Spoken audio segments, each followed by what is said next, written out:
नमस्कार दोस्तों, चाहे वो राष्ट्रवादी पत्रकार हो, चाहे वो मोदीवादी पत्रकार हो, चाहे वो बीजेपीवादी पत्रकार हो, चाहे वो गोदीवादी पत्रकार हो, दोस्तों सारे पत्रकारों ने देश के सरकारी कर्मचारियों के सबसे बड़े आंदोलन को एक पार्टी के रैलियों के नीचे दबा दिया। इस देश को खून पसीने से सींचने वाले सरकारी कर्मचारियों से दिल्ली का रामलीला मैदान खचाखच भरा हुआ था। पुरानी पेंशन बहाल करवाने के लिए हमारे अपने भारत देश के नागरिकों की आवाज से सरकार की चूल्हे हिल रही थी, लेकिन सरकार की चरणों में लौट रहे गोदी मीडिया के किसी चैनल ने रामलीला मैदान की ओपीएस की मांग वाली रैली को कवर करने की हिम्मत नहीं की। सारे चैनलों से खबर गायब है, आज के इन अखबारों से खबर गायब है, किसी ने छापने की हिम्मत नहीं की।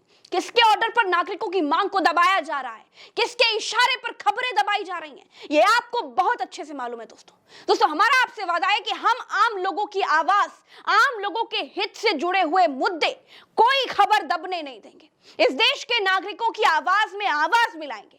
जब तक प्रज्ञा मिश्रा जिंदा है ना, तब तक कोई सरकार आम आदमी की आवाज दबा नहीं सकता।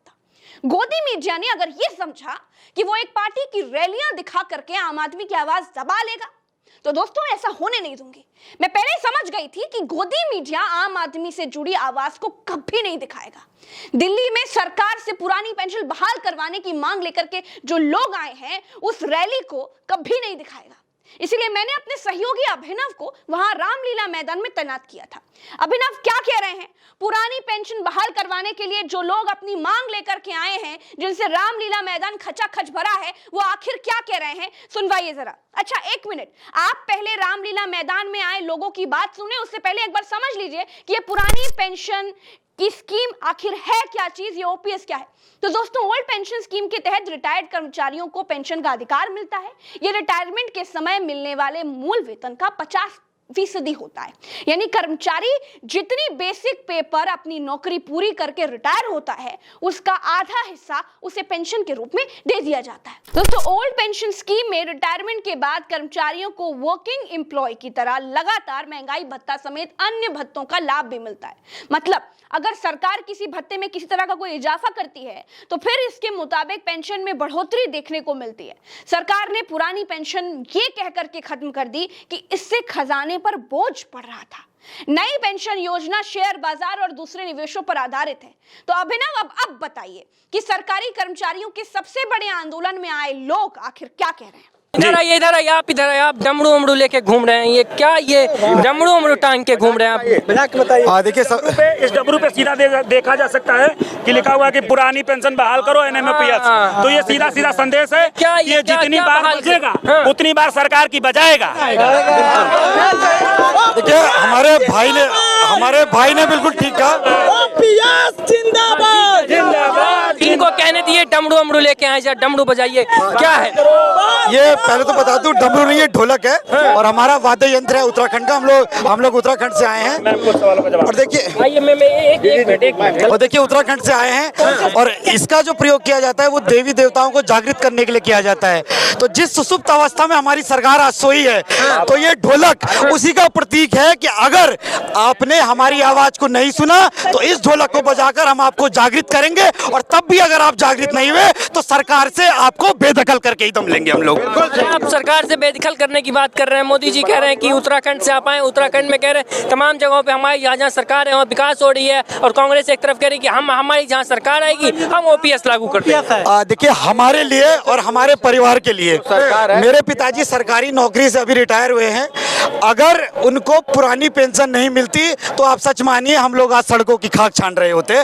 पुरानी पेंशन नहीं, उन्हें आत्मसम्मान दिया, हमारे भाई बहनों की पढ़ाई करवाई, जीप के पैसों से उनकी शादी हुई, और आज हम इस मुकाम पे खड़े हैं। और आज हम सरकार से यही अपील करना चाहेंगे, निवेदन करना चाहेंगे, प्रार्थना करना चाहेंगे। और ये जो जनसैलाब अब रामलीला मैदान के चारों ओर देख रहे हैं, ये सरकार को स्पष्ट संदेश है कि अगर आपने पुरानी पेंशन बहाल नहीं की तो अगली बार आप सत्ता में नहीं आएंगे। बहुत। आप कहाँ से? हरियाणा से। आप भी हरियाणा से, आपकी भी यही मांग है? अगर सरकार नहीं मानती, आज आप लोग पूरे देश से आते रहते हैं, ये पहली बार आप लोग नहीं आए, हमेशा आते रहते हैं ये लोग, लेकिन आपकी मांग तो मानी नहीं जा रही है। दिक्कत कहाँ आ रही है? दिक्कत सरकार की नीयत में है।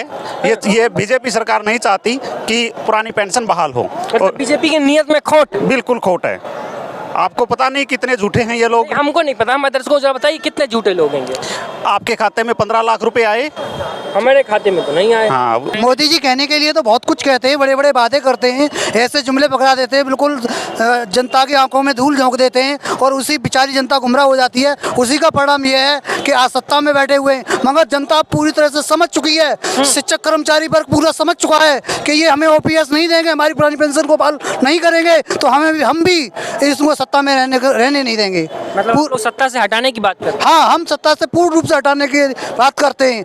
एक शिक्षक कर्मचारी के साथ उसके परिवार के कम से कम 10 सदस्य, उसके हितू रिश्तेदार, कम से कम एक शिक्षक कर्मचारी, कोई भी कर्मचारी कम से 15 से 20 लोगों को प्रभावित करता है। इसी तरह से आप लगा लीजिए हमारे देश में कम से कम 2 करोड़ के समथिंग शिक्षक कर्मचारी हैं, और लगा लीजिए आप 20 से गुणा कर लीजिए कितने होगी संख्या। क्या किसी की क्या तख्ता पलट नहीं हो सकता? जब हमारे हक का अधिकार और बुढ़ापे की लाठी को सुरक्षित नहीं करेंगे, हम 20 साल देश की सेवा करते हैं, 25 साल देश की सेवा करते हैं और 30 साल करते हैं, और उसके बाद भी हमारा भविष्य सुरक्षित नहीं है, हमारे बुढ़ापे की लाठी पेंशन हमारी बहाल नहीं है, तो हम इन जो 2 दिन के लिए, 3 दिन के लिए, 4 दिन के लिए MP MLA सांसद बन जाते हैं, उसके बाद उनकी 1 दिन के लिए बनता है, उनकी आजीवन के भत्ते और पेंशन मिलती है उनको। क्या ये उचित है? जो हमारे वोट से ये MP MLA बनते हैं, हमारे वोट से ये पेंशन के हकदार बनते हैं, मगर हमारा वोट लेने के बाद हमें को पेंशन से वंचित कर रहे हैं, तो क्या हम इनको वोट देंगे? हम वोट सिर्फ OPS के लिए देंगे, वोट फॉर OPS। जो पेंशन को बहाल करेगा वही कांग्रेस तो कर रही है ना। कांग्रेस जिस राज्य में है, हिमाचल की बात कर ले, अन्य जगहों पे जहाँ है वहाँ पे वो कर रही है। इस बात भी पार्टी हो जो पेंशन बहाल करेगा वही देश पर राज करेगा। तो हम तो माननीय प्रधानमंत्री नरेंद्र मोदी जी का स्वागत करते हैं, वो आके रामलीला मैदान पर ये अनाउंस करें कि हम आज से ही समस्त भारतवर्ष के शिक्षक कर्मचारियों के लिए पुरानी पेंशन बहाल करते हैं। हम उनका भी तहे दिल से स्वागत करेंगे और उनके लिए पूरी तरह से सपोर्ट करेंगे।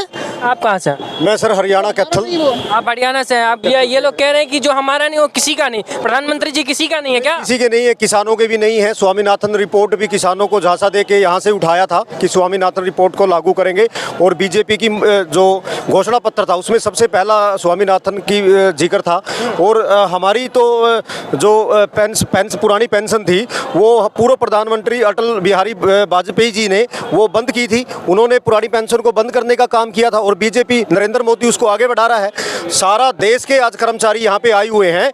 अगर बीजेपी या प्रधानमंत्री अपना प्रतिनिधित्व मंडल को यहाँ भेजकर आज इस बात को स्वीकार करते तो हम फिर धन्यवाद करते, नहीं तो हम झूठा प्रधानमंत्री ही कहेंगे।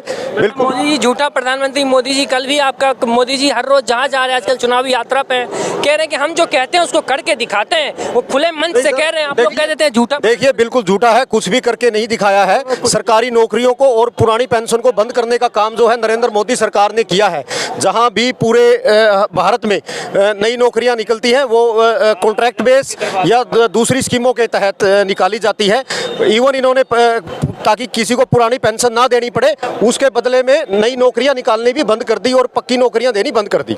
आप कहां से? सरकार सिर्फ और सिर्फ भाजपा सरकार सिर्फ और सिर्फ कुछ चंद पूंजीपतियों के लिए काम करती है। तो फिर हम वीडियो जो देखेंगे वो कहेंगे कांग्रेस वाली बात आप कर रहे हैं। ये चंद पूंजीपतियों काम करती है, ये किसानों के लिए, शिक्षकों के लिए, कर्मचारियों के हित में यदि काम करती तो क्या आज शिक्षक कर्मचारी इतना बड़ा सम, कम से कम यहाँ पर 2 से 3 लाख की भीड़ है, इससे ज्यादा भीड़ है, क्या यहाँ पर एक परेशान होकर आते? मैं भी खुद उत्तर प्रदेश से आया हूँ, हरियाणा से आपके पास आए, उत्तराखंड से यहाँ पर आए। ऐसा कोई राज्य नहीं बचा पूरे भारतवर्ष का यहाँ पर उन कर्मचारियों को आयत होकर ना आना पड़े। महिला है, आप महिला हो के आज यहाँ पे आई हुए, पूरे देश से यहाँ पे लोग आए हुए, लेकिन कहा जा रहा है कि महिला के लिए देश में तमाम हर राजनीति दल महिला के लिए ही राजनीति होती है। महिलाओं पे खासतौर पे महिला की बात जब भी होती है तो कहा जाता है महिलाओं के लिए हमने ये कहा। अभी संसद में जो विधेयक आया उस पर भी राजनीति हो रही थी कि महिला के लिए सब कुछ किया जा रहा है, फिर भी आप धूप में तप रहे हैं। क्योंकि मेन बात ये है महिलाओं के लिए चलो जो भी कर रहे होंगे इसे, लेकिन महिलाएं हम टीचिंग में भी तो हैं, हर विभाग में भी तो हैं। हमें पुरानी पेंशन चाहिए क्योंकि बुढ़ापे का सहारा सबसे पहले पुरानी पेंशन होती है। और मेन बात क्या है कि चाइना जैसी नीतियों की हम जो है भर्त्सना करते हैं, हम उन्हें गलत ठहराते हैं, लेकिन चाइना भी ये मानता है कि पुरानी पेंशन हमारा सामाजिक अधिकार है। ये हमारे सामाजिक अधिकार को नहीं दे रहे, ये हम पर एहसान नहीं करेगी गवर्नमेंट, ये हमारा सामाजिक अधिकार है जो हमें चाहिए और हम लेकर ही रहेंगे। तो आपका सामाजिक अधिकार आप लोगों को नहीं मिल हाँ, देखिए हम लोग गवर्नमेंट जॉब में इसीलिए आए हैं ताकि हमें पुरानी पेंशन मिले।